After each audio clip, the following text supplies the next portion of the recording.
Joining me now is Cindy Blackman, the Plan Administrator of the City of Boise's Deferred Compensation Plan. Cindy, thanks for joining us today on Staying Ahead of the Curve. You're welcome. Collaboration has got to be an important part of what you do on a day-by-day basis. That's true, and this is, I think, the best opportunity we have to network is how I look at it, and it's how we problem solve by talking to peers from around the country that have faced the same challenges we face. What are some of the key things that you took away from your recent plan transition? You can't plan enough for it. It took us over a year. We thought we had spent sufficient time preparing for the RFP process, the selection, and the implementation. And what we found out was that we had failed to look at the current plan and record keeper and all of the documents we had in place.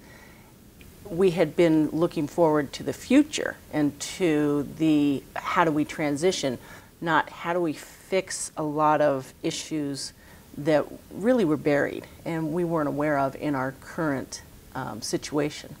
And one of the sessions at this year's NAGDA is around behavioral finance. We've talked about this year after year, but you most likely incorporated a lot of those concepts into these communications. And I think we would agree as record keepers and interested third parties that having financial literacy is an important component of that, and also behavioral finance. Can you talk a little bit about your experience incorporating those principles into those communications? Yeah, and actually that's what started our look into changing our record keeper.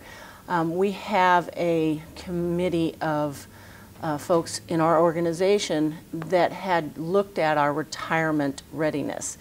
And when they looked at it, they felt very strongly that our employees were not going to be able to retire in a respectful and dignified manner. In fact, they came up with a dignified retirement plan. And in that, that's where we felt that we needed to incorporate the finance behavioral piece of it to get people to understand how they could prepare, what the tools were, we looked at combining our strategy with our defined benefit plan, which is unique. A lot of organizations don't have the luxury of having one, but we've depended heavily on that in retirement readiness. You're right. Employees do have access to a defined benefit plan. That's an important part of this multi-legged stool. Even though you support NAGDA, you have to support the overarching defined benefit plan, and this is kind of not, they're not mutually exclusive. They have to work in conjunction with one another. Exactly, right? They do. They have to work in conjunction. They should complement each other. I mean, we recognize that the defined benefit plan provides a base or core opportunity to prepare for retirement, but the thing that we've heard and that just after looking at our own population we became convinced of is having a core plan or a base plan is not sufficient. It's just not. Changing gears for a second, obviously an important component to deferred compensation plans is stable value, is the fixed, what they call the fixed fund. This was probably, and we were talking earlier about the importance of governance and the fiduciary due diligence is needed.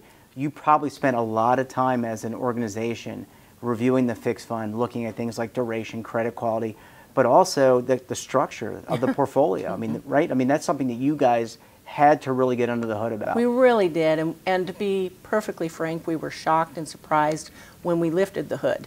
I have just inherited a prior plan, and when we started to look at the documents and the elements that were tied to the stable funds, we were surprised to find that there were some cessation options which tied us into not being able to move or transition those funds to a new record keeper.